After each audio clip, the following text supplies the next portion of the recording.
Hi, I'm Patricia Greenberg. Well, people are asking me lately, what is old and what generation do I belong in? So I'm starting out by breaking it down.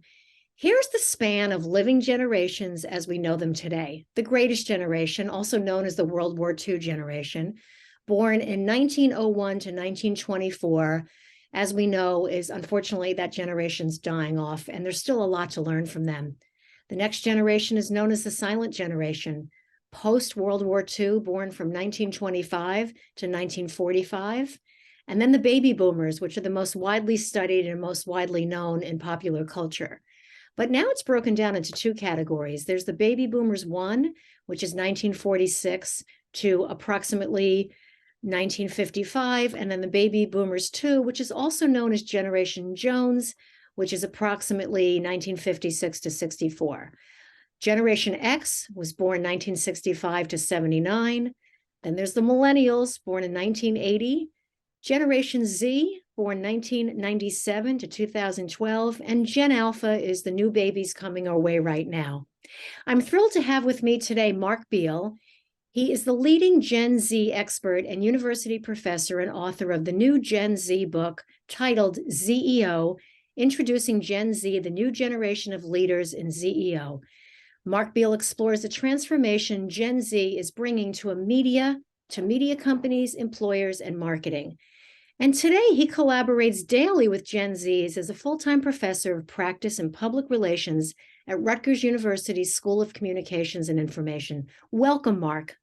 Patricia, thanks for having me. I love this topic. This is great. Yeah.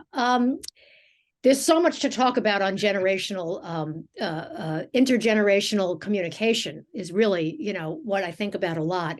So why focus on Gen Z when we have all these other people aging that we should be worried about?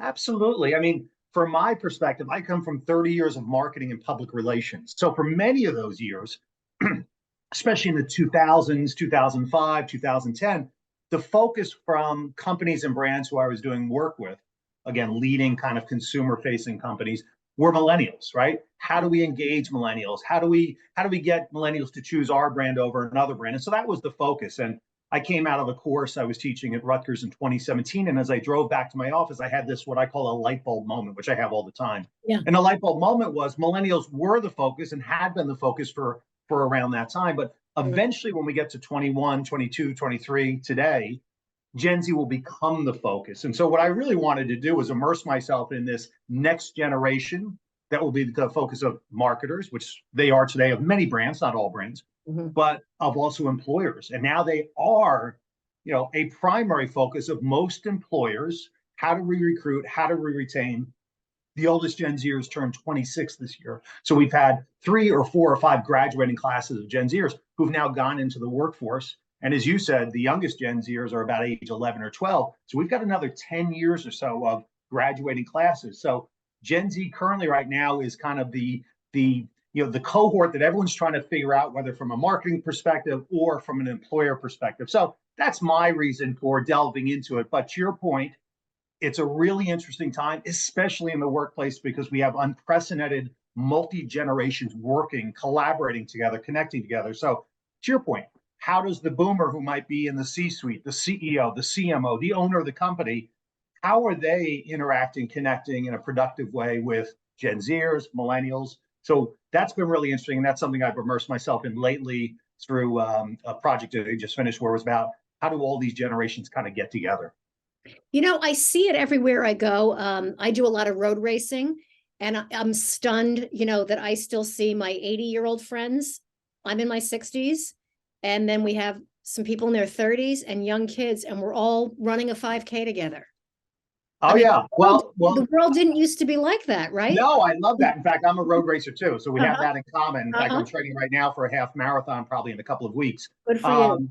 But I love that. You raise a great point. I love when we see that, right? Because as I like to say, everybody, not just in the workplace, but everybody kind of brings value to the conversation, to the workplace, to the road race, right? And what I like to talk about is, boomers and Gen Xers, of which I am, we've got experience. We have lots of lessons learned. We have lots of successes. We have failures as well. We have great connections. We have incredible networks.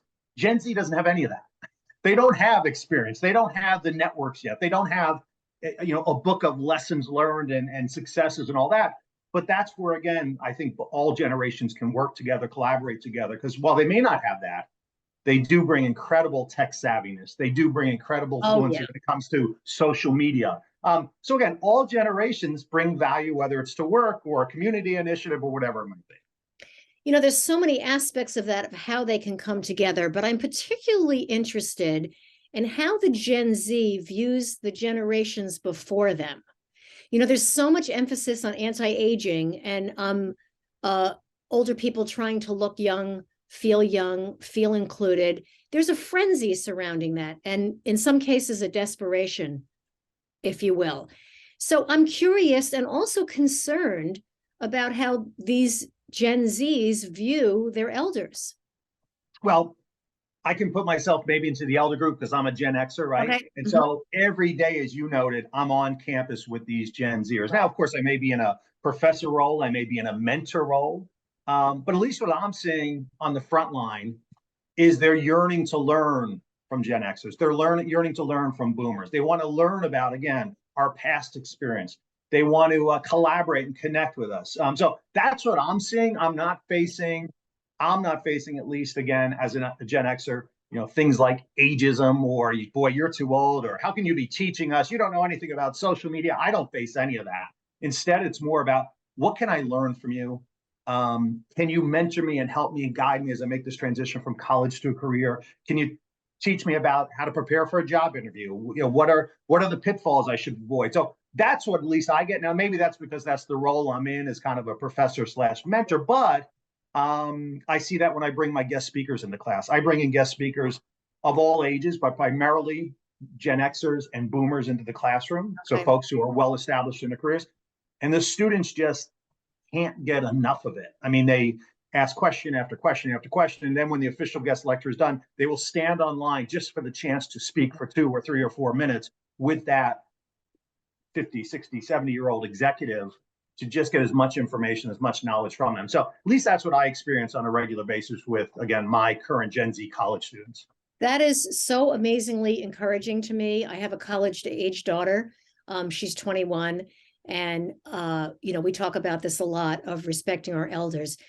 Something, Mark, you share with me that I'm a smidge ahead of you, so I'm baby boomer too, but something I'm sure we have in common. As children, we viewed, our age was probably considered very old when we were kids, Sure. But we held a tremendous amount of respect for our parents and grandparents.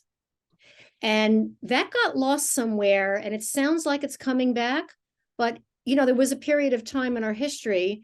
I remember, particularly in my 30s and 40s, watching young people, how they treated older people, and it was deplorable. And so I'm curious how that anti-aging has trickled down into that age group as well. If you could speak. Yeah, as I said, I haven't experienced it. Again, I come from a 30-year career, and now I'm in the second career, so to speak, as a professor. So I haven't experienced any of it at all, none. And I know this doesn't speak to it exactly, but Gen Z, by the way, loves all things retro. They're so old school. So whether that's a Polaroid camera, a vinyl record, you name it, secondhand fashions. And so this doesn't speak to it exactly, but if I walk into a class of mine with, say, 35 students, at least almost 10 of them will have some sort of vintage rock and roll concert t-shirt on, the Eagles, the Rolling Stones. And what I'll say is, wow, you're wearing shirts from bands that were, in the 70s. And they'll say, I love that music. I listened to it with my parents. My parents brought me up on this music. So I know that's a little, again, that's a little bit more fun, but they're paying homage to their parents. They're saying, I love this with my parents. It's something I have a shared interest and passion with. So I love when I hear that, and I love when I see that. And typically that is the answer. It's my parents brought me up on this music, and I love this music. And that's why I'm wearing this shirt to class today. So I haven't, like I said, I haven't experienced it firsthand. What I'm experiencing, again, is more the value that we all bring. I go the same way with my Gen Zers. What is new and trending with content, with social media, with digital media? Are there new platforms out there? Because again, I don't know that firsthand. So I want to learn from them. And once they teach me that, I will then go upload or download that app or that social media, or start to play with it and use it a little bit, just to better understand what this generation is using from a content sharing, content consumption platform. Now, do you find the lingo and the interaction, the social interaction with each other as a foreign language, now that when you see the kids, how they relate to each other and how they talk to each other is different than when we were kids? I'm laughing at that question. The real why, not to plug, but so I just came out with my latest book that's called ZEO, Introducing Gen Z, the New Generation Leaders. This is my fourth book I've written about Generation Z. So I've written 4 since 2018. But there's a story that goes with that. So when I wrote the first book in 2018 called Decoding Gen Z, which is really more about what is Gen Z doing on their phone all day? As I was speaking to Gen Zers, they were throwing out this lingo and lexicon. Spill the tea, lit, all these things. Yeah. So all of a sudden it got me completely off track. And I'm like, what does that mean? Define that. Tell me more. And so as I spoke to more Gen Zers, before I interviewed them, I'd say, give me some more terms and terminology. So bottom line is, with each book, this glossary or dictionary has gotten bigger. And now it's almost up to 200 different terms that are in this book. Funny. Yeah. Okay. And so I think, you know this as well as anyone. Every generation had their own lingo, their own lexicon, their own language. Gen Z sure does. I think a lot of that language comes from things like social media and content. Again, this generation typically doesn't watch traditional network television, traditional cable television like we may have. If I ever walked into the class with a newspaper, they'd look at me kind of funny, like, what's that? But they do consume a lot of content, and the content they consume typically is on channels like Instagram and TikTok and YouTube. And so that's where they're consuming their content, just like you and I maybe have used to consume content on TV, radio, newspaper, magazines. And so some of that language is actually coming from those channels. Tell me about the bombardment of information that they're getting, healthy or unhealthy? Yeah, both healthy and unhealthy. Healthy in that it's content that they are seeking. It's content and information they want to learn. They want to take that and apply it, whatever that might apply to. It might apply to, I don't know, how to succeed in college, how to transition from college to a career. It also might apply to just fun stuff, music and entertainment. But to your point, they're bombarded with so much information that it also leads to mental health, which is a top priority for Gen Zers, their mental health. Their focus on mental health. It's why more and more companies in the last year or two are now offering mental health days as a benefit. Maybe years ago we called it sick days, but we didn't call it mental health. Right. But to your point, that all that information leads to anxiety, leads to pressure, especially when it comes from peers. So she or he got the job already, and here I am, I'm graduating in 8 weeks. I don't even have a job. I haven't even interviewed for a job, right? So even in those areas, or anything like that, when they're looking at others in their cohort, other peers, and succeeding or doing well or achieving this or achieving that, and then what have I done? What have I achieved? Where am I going? So it definitely leads to that. And so this time of year, as we're leading into graduation, I tell each and every Gen Zer, and I do this on a daily basis. I conduct Zoom calls like this with Gen Zers and help them just as my way of giving back. And I say, each and every one of us is on our own unique journey. Do not compare yourself to anybody else. You will get the job. You may not get it in April, May, June, July, or August, but you will get the job. You will get there. But focus on you and only you. Learn from others, but don't put extra pressure on yourself because your friend just got a job or this person just got the job and you haven't gotten it yet. No matter what age, right? All of us, we are on a unique journey, both through life and through careers. And so we just have to kind of keep the focus on us, and we can't let all those pressures get to us so much that it becomes, paralyzing. It's interesting to me that I see that this generation and the one a little bit before them are open and receptive to therapy and getting help. It's a whole different world. Mental illness was a stigma that nobody admitted to having. Even something as simple as generalized anxiety, people wouldn't admit it. People didn't want to admit they were afraid to start something new and suffered in silence. So this is one wonderful thing that has come out of this openness in society, in the world, and in the media, that people feel free to express their feelings and to stand up for themselves. Completely agree with you. And I talk about this a lot. And to your point, I think there's credit across the board. There's credit from public figures. So folks like Simone Biles during the Olympic Games, Yes. during the peak of her competition, taking a timeout, Right. a mental timeout. Naomi Osaka during the US Open, during tennis, taking a timeout. Michael Phelps, even though he's done competing, out there all the time talking about mental health. Mm-hmm. And so I think that's the public discussion out there is it's more public. But I really do give Gen Z credit for, I think, making it less taboo, making it more, as you said, an open conversation. And I really do think, because again, it was only in the last year or two that I heard this, where companies are now again offering things like mental health days as benefit.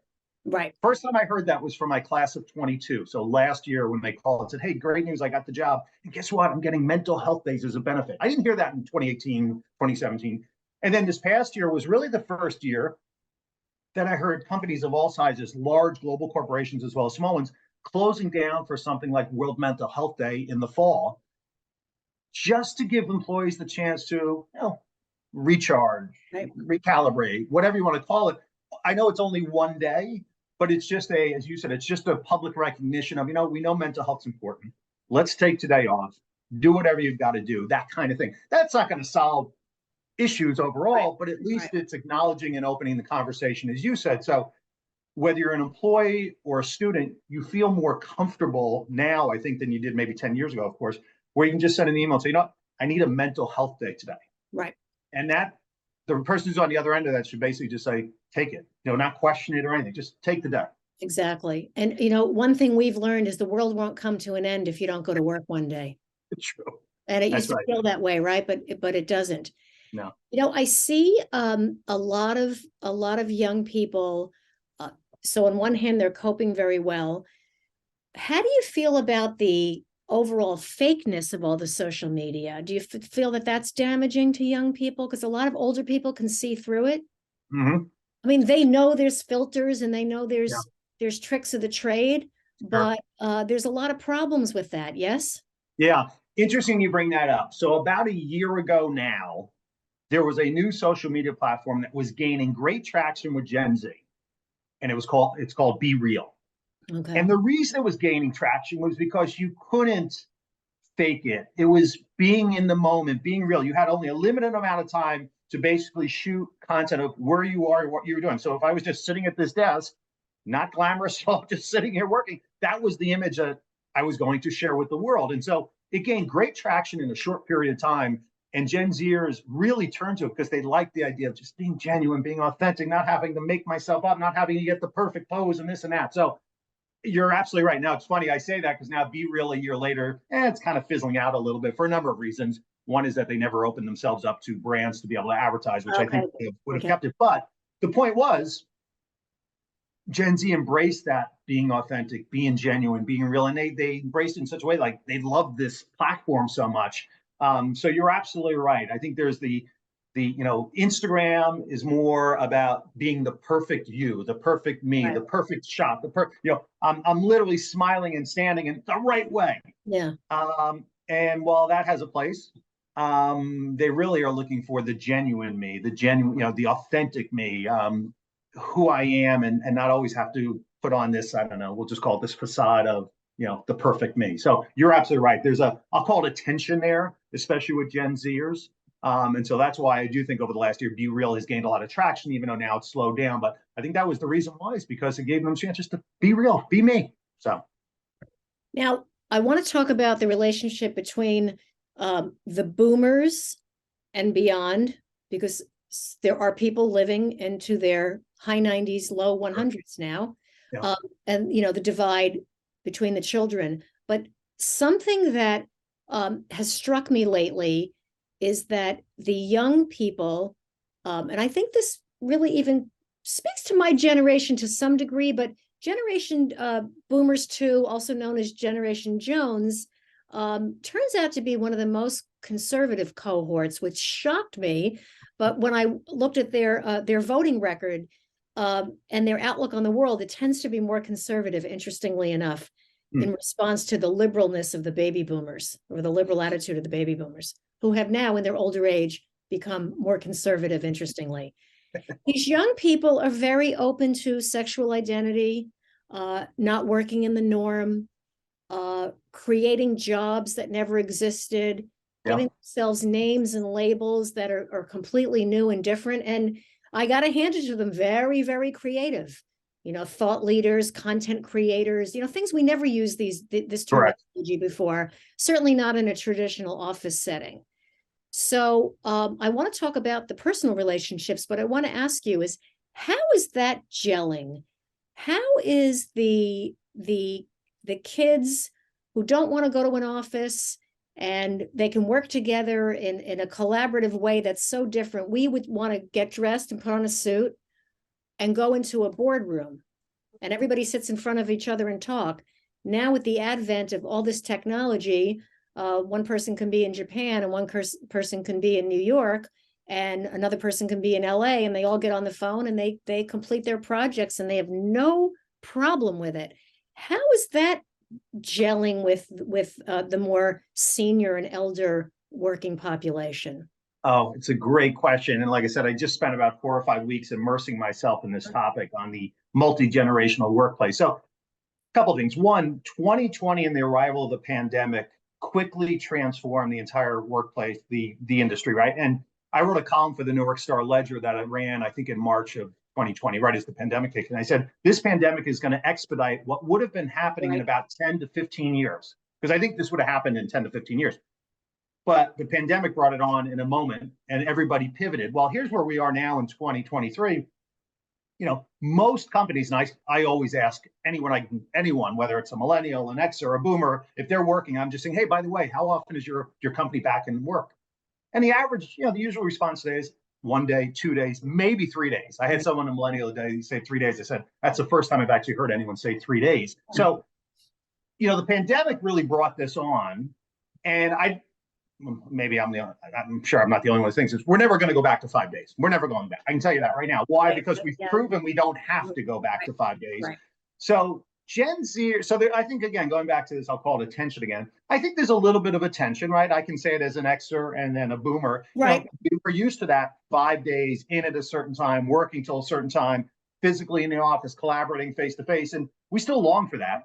Mm-hmm. But I also think that we were kind of like, wow, I kind of like this new world too, where I don't necessarily need to commute in every day of the week. And then Gen Zers on the other side, I mean, they were in essence, told to leave college campuses, go home. You're going to go into this thing called remote learning. There was no proper planning. And they proved that they could be successful over the course of a year or 2 years doing that. And as they did that, especially those who are graduating, their internships started out as remote internships. Many of them started their first job fully remote, never even going into an office. And again, they've proven that they can be successful. So I can tell you, at least from Gen Z's perspective, they love that, we'll call it hybrid. They like the idea that, yes, we should have some interaction 1 day, 2 days, whatever it might be. But I also like the idea that maybe Monday and Friday, I'm not going into an office anywhere. I can use my time more efficiently. So we do have we're in a very interesting time and place in the workplace, because to your point, many of the C-suite are primarily Gen Xers and boomers, primarily. Millennials are slowly maybe getting there. Yes. And so there, in many cases, when you read the headlines, we need to be back in the workplace. We have to get back to face-to-face. Disney has even said, we need to be 5 days a week. Well, that's great, but I also think you're going to lose really great employees who might be on the younger end of the spectrum, like, I don't need to be in work 5 days a week, right? I can do my job going in 2 days a week or 3 days a week. So it's going to be really interesting to see how it shakes out. But I do think what I'll call this hybrid is where we're going to move on to. Eventually, I do think we're going to be on, it's already testing now, but things like 4-day work weeks, I think, will become the norm. Maybe not now, maybe in 10, 15, 20 years. We have, of course, WFA, work from anywhere. A lot of companies during the pandemic, smaller ones, went from fully in person to fully remote, and they realized, why are we paying rent? We don't need to. Exactly. We can operate remotely. So it's an interesting time and place, to your point. And it is a little bit of a tension, because you've got the younger ones, like a Gen Zers, who feel like, well, I don't need to be in 5 days a week, but I would like a little FaceTime, a lot of, FaceTime with mentoring and managing. And then you've got older generations who just have a comfort level with physically going into the office and collaborating across the table from each other.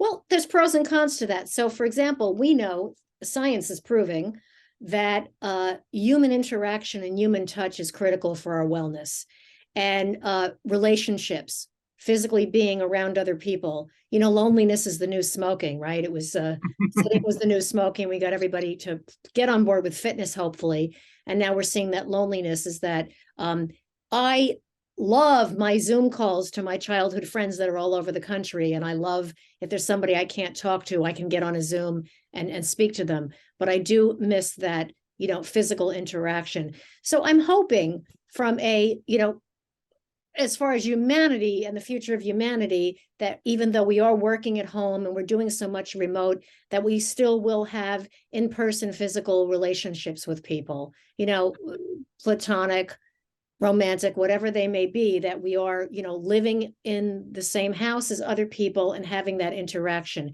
Which leads me to what I wanted to ask you is, what about the kids that are moving back home? And I, we have, our kids came in and out. We have a blended family. I have some stepchildren in their 40s who've come in and out to live with us. Is it mooching? Is it a sense of comfort for both the parents and the kids? Is it the right thing to do? I can tell you that I loved having grandparents around when I was growing up. And multi-generational dwellings seems to be healthier, that everybody pitches in. You talk about collaborative at work, also the collaborative in the family. Yeah, I don't think to your point, I think it's it goes back to an idea that Gen Z loves, the idea of communities of shared interests, communities of shared passions. Now, maybe those passions are things like running, like we talked about, or your favorite baseball team, whatever it might be, but communities are also family, right? Families are communities. And so I think there's great value in, we'll just say, a student who graduates, they are just starting to earn a full-time paycheck. So they haven't really been in the system that long. They're trying to save money, so eventually maybe they can rent the apartment or eventually buy a home. But in the meantime, returning home, connecting with mom and dad, connecting with other relatives, and having that kind of community, which I think is really interesting in today's world. Gen Zers love communities, whether in person or online. Okay. And again, I keep calling it communities of shared interest or passion. So family is as a passion and an interest, right? And we can all learn from each other. As I think I recently was interviewed about this, and there was a question about Gen Z returning to the family. And I said, we can all learn from each other, right? Parents and others can teach Gen Zers about, again, making this major transition into career. But Gen Zers can also bring some things into the home, like new technologies and other things that maybe parents would be interested in too. And so I think there's mutually beneficial learning going on when that takes place. So I think I'm all for it. And most of my students, I would say this is just anecdotal, a solid probably year at home after graduation to save the money, to get into a routine, to get into full-time work and full-time earnings and salary before they then may venture out and say, okay, now I'm going to rent my first apartment. And even when they do that, it's probably with a friend, just from a cost standpoint. I'm going to throw something out, both a personal and kind of a professional statement on that. As a parent, every parent, this is a shout out to all you kids out there. We love when our kids come home. We want them in the house with us. We want to cook for them. We want to let them sleep late and have, make their bed for them. And they may say, oh, I don't want to go home. I'm in my 20s. I don't want to go home and live back with mom and dad, but mom and dad love it. Let me tell you no matter what they say, they're happy. Now, the flip side of that is what I wanted to talk about, maybe a little bit professionally, is that there's this perception that the boomers think this generation is lazy and not working hard, and they stay in their room all day, or they sit at their desk all day, or like you say, the head is in the phone all day. And I was a little guilty of that. I said to my daughter, honey, why are you on the phone all the time?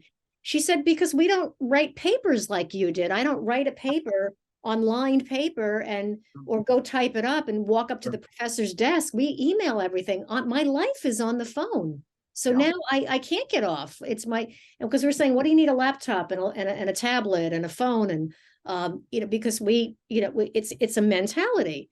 Sure. And the reality is there is a lot of people in the boomer generation that think kids are lazy. Yeah, so a couple of points on that. One is I start every one of my keynote presentations with a slide that at the very beginning just says, what is your perception of Gen Z? One word, two words. And I'm expecting things like lazy, entitled, things like that. I actually don't get that too often. I Good. usually get things like innovative, entrepreneurs, tech savvy, digital native, social media, et cetera. So I don't get as much as I thought, because I really thought I would get a lot of those things. Mhm. And then there's a great quote that I start off every presentation. It's not my quote. I really wish it was. But it came from the former CMO of MTV, who said Gen Z is the first generation that learned to swipe before they wiped. And everyone loves that quote. Yeah, But to that's your funny. point, Yeah. and speaking to your daughter, they've had technology in the palm of their hand since the age of 1, 2, 3, and 4. Right. On that mobile device, they launch companies, they launch startups, they start 501c3s. To your point, they're conducting business, they're finishing papers, they're doing all of that. And I have lots of stories about Gen Zers who have done that. And so, unlike, again, older generations where we had so many different platforms for communication, from the telephone to the TV to radio to all these other things, in essence, that's all been condensed into one device, the phone. So Right. they can speak on the phone, they can text on the phone, they can produce content, share content, consume content. And so it's, to your point, it's more of just technology, communications, platforms have all changed, and they've got it all in one place right on that phone. And so yeah, they are spending a lot of time there, but to the point you made, and that I've seen firsthand, they are working on that phone. They are starting companies, believe it or not, on that phone. They Yes. are creating content on that phone. So I won't go in depth now. I'll try to get a couple real quick ones in. But I mean, I've got stories of, a 16-year-old in California who said, wow, I see that there's some high schools in the area that can't afford sports equipment. I'm going to launch a 501c3, which he did on his phone, and I'm going to launch an actual 501c3 to raise money to get sports equipment, so these students in those schools can actually have sports equipment to play sports. That was a sophomore. He's now at Amazing. UCal. He's now a freshman at Cal Berkeley.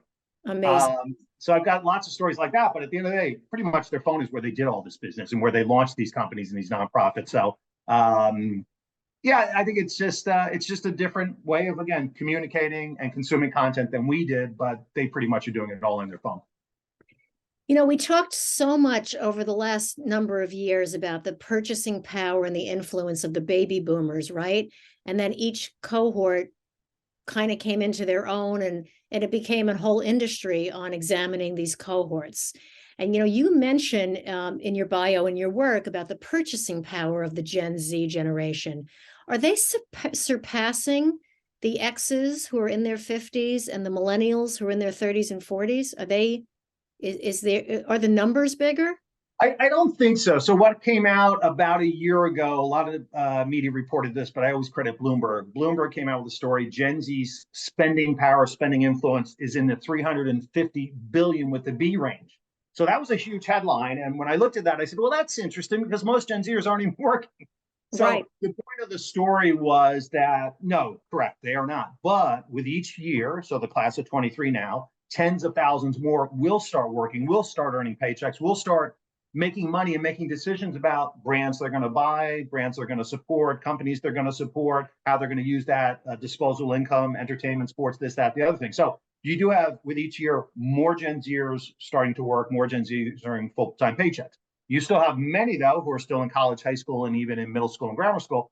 But what's interesting about them, and maybe you'll agree with this, they do have incredible influence over mom, dad, and other family Yes. members when Yes. it comes to just purchases. Those purchases could be something like a streaming channel that now all of a sudden you have at home, like, I'm making it up, Disney Plus, because Right. someone said we should have Disney Plus. Well, that's Right. influence. It could be stopping at Chick-fil-A or Wendy's because they wanted to stop it. So part of that influence, I believe, is also the influence of influencing other generations like you and I on making purchases that they are actually influencing. So I don't think, to your point, they're anywhere near, if you look at Gen X or millennials, they are all working, right? They're no longer in school. They're no longer in college. All those folks, they're full-time, they're working. And, as they age, those salaries are increasing too, right? So I don't think they're there, but they do have great influence. And again, with each passing year, more of them are making money, more of them are earning salaries. And so companies now really have, for lack of a better word, a bullseye on Gen Z.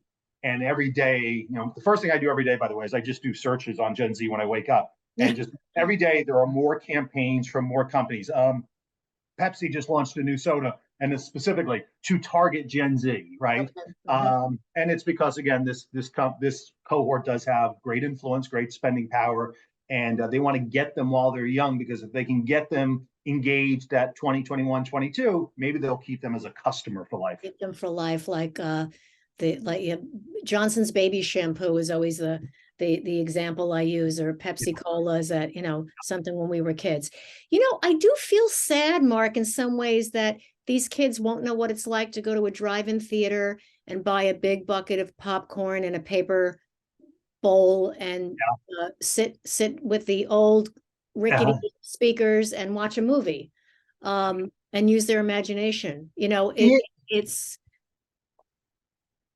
interesting. So to your point, they may not be able to do that one because we don't have as many drive-in theaters, but to your point, they love experiences. They love events. In fact, when I ask them, what's the most effective way that a brand can engage you? And they'll say, give me something, an event, an experience I can immerse myself in. So, concerts, sporting events, festivals, a big event at the local park, the state park, wherever, they love that. There's a couple of reasons they love it. So I still think, even though it may not be a drive-in theater, to your point, they still love getting out and getting in, we'll just call it experiences. That's good. That's very encouraging for me. Oh, they do. They do. And there's a couple of reasons. One, again, it's something that we can share. It's a shared experience that even as different generations, we can share, right? So you with your daughters and me with my daughters and sons. And so that's a shared experience we can have across generation. Two, though, and obviously this makes sense, at the end of the day, it's an Instagrammable experience. So what does that mean? These are, they can create content here, right? They can create, produce, share content, and, so to speak, for lack of a better word, impress all their friends. So when I speak to sports teams and sports leagues specifically, I use this analogy, and I think it makes sense. Again, I'm an Xer. So when I used to go to sports events before social media, we showed up, we sat, we watched, somebody won, someone lost, we left.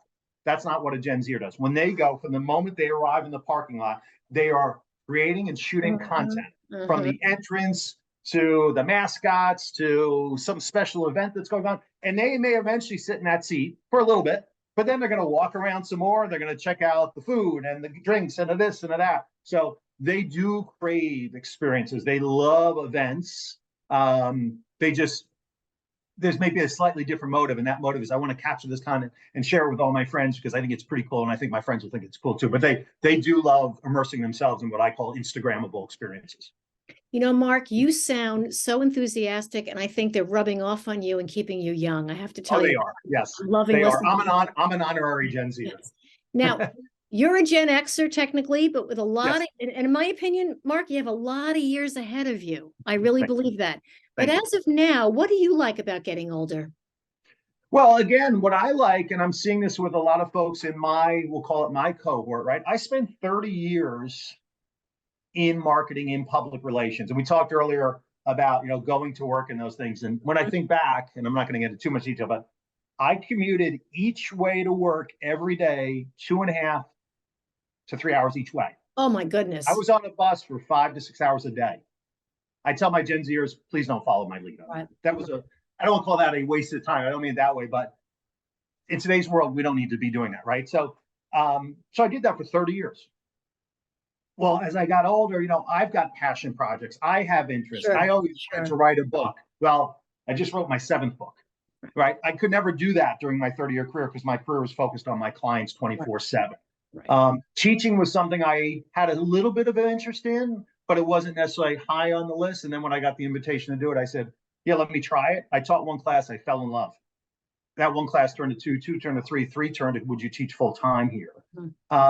So to me, it's about exploring maybe things you'd never had the time. For 30 years, I didn't have time. I was working full time, raising a family whenever I was home.